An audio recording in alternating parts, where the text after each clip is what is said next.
Ladies and gentlemen, Side Strafe back, and today a little dose of DCS with the Harrier module. If you'd have told me a long time ago that I'd be flying a freaking Harrier jump jet in a flight simulator, I'd have told you were crazy, but this is where we're at. I have to say, so far, not having played every module in DCS, this is so far my favorite one. It's not perfect. It's not even technically done yet. It's released, but it's not considered, 100% complete. It's got some bugs, some glitches, things that I could criticize, of course, but it's been a blast. I think just in general, the fact that the jet is so unique makes it a lot of fun to play, but I don't know. I think before, when I got into DCS, I spent a lot of time flying the P-51D Mustang, which was fun. The World War II AI wasn't my favorite. They seemed to cheat a little bit at the time. They wouldn't red out, they wouldn't black out, so they were doing all kinds of maneuvers that I couldn't do. The damage model might have been a tad questionable. Again, that was a long time ago. These things may have changed, no clue. I then got into A10, awesome module, but really complex. For me, I'm a slow learner, very difficult for me to get into. I didn't really ask for any help, and that was part of the problem. With this module, I asked for help. My buddy Joseph, who plays flight sims, a lot of people on Twitch, in the chat, helped me out, and I'm starting to feel a little bit more comfortable with it. Maybe 5 or 6 days into it. I'm not perfect. I make mistakes. Still need to learn a lot of the systems. Still need to get better at some of the landings and VTOL, but just having a lot of fun with it. And, hopefully I can keep with it. I'm trying to stick with the one aircraft for a certain period of time at least. With DCS, there's so many cool aircraft that you tend to want to jump around, but I think it's best if I just focus for now, at least. I do have a key from my buddy Joe, who pre-ordered F-14 Tomcat. I guess he got like a bundle deal, so he gave me one of his keys, so I'll be ready for that when that comes out. That should be sometime this year. That'll be interesting. That module's looking really good. I haven't played Hornet, which apparently is pretty great as well. I don't have access to that as of yet. We'll see. But, so far, this one's been a blast. Now, what you're looking at right now, this is a mission where I needed to destroy a tank that's been broken down or taken out on a bridge here. You can kind of see it smoking there. We're locking onto it with a Maverick missile. Or trying to. And rifle. She's away. I got to learn how to turn off some of those name tags as well, because they can get in the way. I need them to also be able to find targets, but I'd like to be able to turn them off once in a while. I'm sure there's a hotkey for it somewhere. But yeah, just the fact that I'm even doing what I'm doing here with the A10, I had so much trouble juggling the flight and the systems. Boom. Gotta love it. Dodge, Werewolf. Our forces report that the bridge has been destroyed. Good job. I think this is maybe like a community-made mission. I'm not sure. It just kind of came with the module. I don't really know for 100% sure, but it's fun to practice. There may be a few more missions that I could pick up, or maybe some other ones I could download to check out.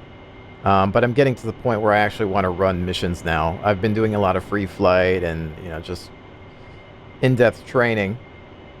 But I'm starting to get familiar enough with the aircraft that I want to actually take on some targets.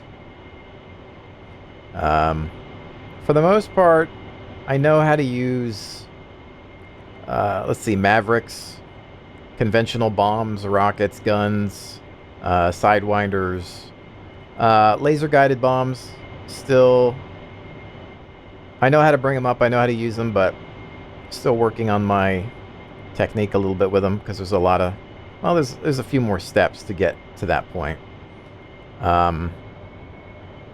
They were trying to teach me bomb tossing or lofting the other day, which in the Harrier doesn't maybe make as much sense because it's not as fast as other aircraft that would be better suited towards it, like the F-18.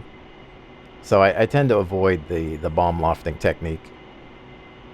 Maybe I'll mess around with it at a later date, but I don't know. It just seems like there are better weapons available for taking out targets than trying to do a bomb toss. But I think at this point we were going in for another pass. There is a anti-aircraft vehicle that we want to drop, so that I think we have a drone that's supposed to come in eventually. But again, it was good Maverick training. And the interesting thing about this mission was that we started in off of a helipad in a very kind of small, confined camp that didn't have a runway, which is the strength of the Harrier, is that it can take off and land without having to need a runway. Dodge, Werewolf, good job with those shotguns. We're launching Uzi 1-1. Uzi 1-1 will act as your AFAC, frequency 133 AM. On station, it's T-minus 5 mics. Anyways, yeah, at this point, I think I start heading back to the base because I'm low on fuel. I didn't go in with a lot of fuel, only had the 2 Mavericks, some Sidewinders for self-defense, I think, as well. Just because, actually, I don't know if they were Sidewinders. They might have been sidearms. They might have been anti-radiation missiles. I'm not sure what the mission set me up with, but it was low fuel because, of course, if you're going to do VTOL, vertical takeoff and landing, you have to be under a certain weight. And so we're trying to keep under 20,000, I think, in order to be able to perform those takeoffs. And so I couldn't go in with a lot of weapons. But you can see there's way more targets there, I think, in the mission if you want to go back. I don't know that there's necessarily anything stopping you from dealing with them. And in fact, I think it's supposed to continue. But I believe I just ended the mission after landing. I'm not sure what I was doing on stream that day. But I may check out some other missions in the future, because I am, like I said, feeling the itch for actual combat missions after learning what I have. And I still do need practice. We've even done a couple of carrier landings on the Tarawa. Some prettier than others. Usually, the issue I have is the fact that you're supposed to go to the side of the carrier and then kind of, well, side strafe onto the deck, as opposed to just go straight on from the back. It can be a little rough. Sometimes you overroll. I'm going to say right now, you guys know I'm a very big stickler for sound. I'm a little disappointed. No, I'm a lot disappointed with the flyby sound effects. At least for the Harrier. Some of the other jets, it really depends, because each module is made by a different company for DCS and Eagle Dynamics. The Harrier, like, it sounds good when you're in it. It sounds good when you're kind of just sitting still or taxiing around. Or if you do the external camera, it's fine. It's just those, like, Doppler effects of flying by and things like that sometimes not great.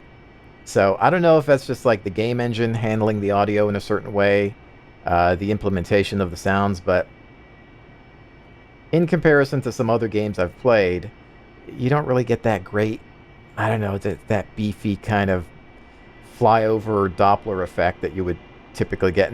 And sound engineering is not easy.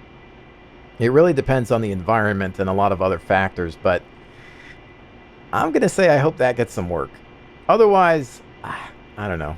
I mean, there's, you know, some glitches and bugs here. I noticed there's some issues with the lighting system here and there, and some flickers and some weird sprites. Like the lightning and the rain looks kind of weird sometimes, but otherwise, This new Caucasus map, the new version of it's looking pretty decent. Again, mostly it's just me nitpicking about certain things. Overall, the magic behind DCS, the work that's poured into it, is in regards to the performance of the aircraft, and that's where it definitely shines. I'm noticing that some of the companies are just doing different things. They have different techniques with how they model the cockpit and texture things. Hornet cockpit looks really, really, really impressive, so hopefully I can take a look at that at some point. F-14 is looking fantastic as well, so it's interesting to see how each developer handles their modeling and texturing processes. I kind of hope that they implement some of those techniques into older modules, and Eagle Dynamics themselves have been going back and tweaking older modules. I know, for example, the P-51 is being worked on, one of my favorite aircraft in the game.